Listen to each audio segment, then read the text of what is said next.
后来继续来到新北市的新庄，年半暝啊1点，有7个恶煞起酒小，竟然去包围着派出所，搁甲警察叫3、2更。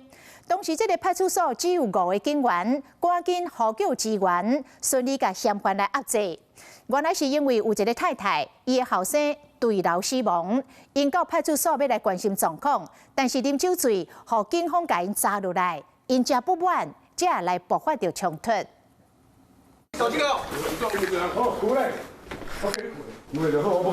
穿乌衫的查甫人，互警方压制，原警手提棍仔，搁传嫌姜仔水，爱对方拍伫涂骹，乖乖啊配合。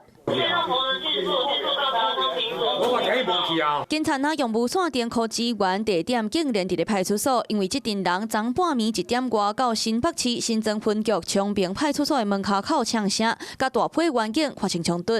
少年妈妈到派出所做笔录，她的朋友到场关心，却又喝得烂醉，被警方拦阻，竟然情绪激动呛警察。而网友路过惊呼有人包围派出所，民众经过看几啊只警察车闪电火插伫路中，拢总行一条。原来当时涉案的主嫌拢总7个人食烧酒醉，到场关心负责人做笔录。所长认为恁食烧酒醉，伤济人袂当入来，嫌犯竟然失控推塞，对警察叫歹话。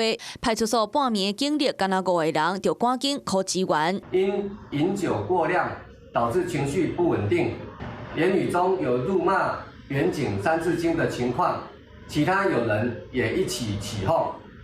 本分局立即启动17名快打警力到场。其实昌平派出所伫咧中卫区，全所的警力拢总32个，半暝值班1人，巡逻拢总4个，暗时报案量较少，历时警力会增加。即个看年暝拄着紧急状况，加在支援卡手紧，才无互场面失控。